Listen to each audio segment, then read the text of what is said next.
عارف يعني ايه بنت عندها 20 او 30 سنة ومعاها فلوس اكتر من دولة كاملة؟ ايوه، في بنات في العشرينات حرفيا بيلعبوا بالفلوس لعب. مين المليارديرات دول وازاي قدروا يعملوا الثروة الضخمة دي؟ كل دي تفاصيل هتعرفها معانا، فيلا بينا. النهاردة هحكي لك عن اصغر المليارديرات البنات في العالم. قصصهم هتخليك تراجع كل افكارك عن النجاح وتبدأ وانت عندك امل انك هتبقى زيهم واحسن كمان. وخلينا الاول نبدأ بكايلي جينر، امبراطورة الانستجرام. كايلي جينر اتولدت سنة 1997، بس وهي عندها 21 سنة كانت بقت تقريبا أصغر مليارديرة في العالم، ودلوقتي عندها أكتر من 300 مليون متابع على انستجرام، وعرفت تستخدم الشهرة دي صح.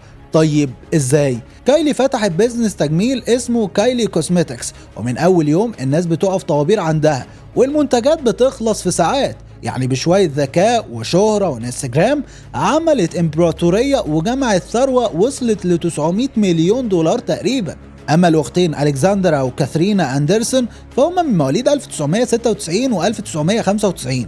الاتنين استلموا أسهم ضخمة في شركة العيلة اللي شغالة في الاستثمارات والعقارات، يعني بقوا مليارديرات وهم لسه في سن المراهقة. بس هم ما اكتفوش بكده وعملوا بيزنس خاص بيهم واشتغلوا في الخيول. ورغم ان الفلوس جت من ورث يعني بكل سهولة، بس البنات دول مسكوا البيزنس بجد وبيطوروا فيه وبقوا يكبروا فيه كل يوم عن اللي قبله. المليارديرة الثالثة هي إليزابيث فورتونيجلر، بنت ألمانية اتولدت سنة 1993، عندها نسبة 25% في واحدة من أكبر شركات الإعلام في أوروبا، بوردا ميديا، اللي عندها أكتر من 600 موقع ومجلة. وعندها كمان ليزا دراكسلمر، ودي مجنونة عربيات بتفهم فيهم أكتر من أي ميكانيكي. ليزا مولودة سنة 1991 وبتدير مع والدها شركة عائلية متخصصة في تصنيع قطع غيار العربيات.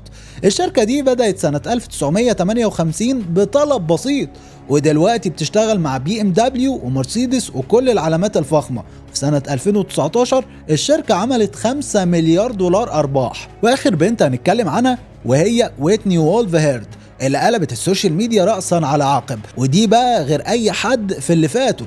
ويتني كانت شغالة تندر كنائبة رئيس وسابتهم وراحت أسست تطبيق اسمه بامبل. فكرة التطبيق ضربت والتطبيق حقق ملايين المستخدمين، ولما الشركة دخلت البورصة ويتني كانت أصغر مليارديرة عصامية ثروتها وصلت ل 2 مليار دولار. يعني لو بتفكر تعمل بيزنس انت شايف انك هتكون مختلف فيه وهتقدر تحقق نجاحات فيه، خد الخطوة، ما تخافش، يمكن تبقى واحد من المليارديرات اللي بنسمع عنهم مهما كان سنك.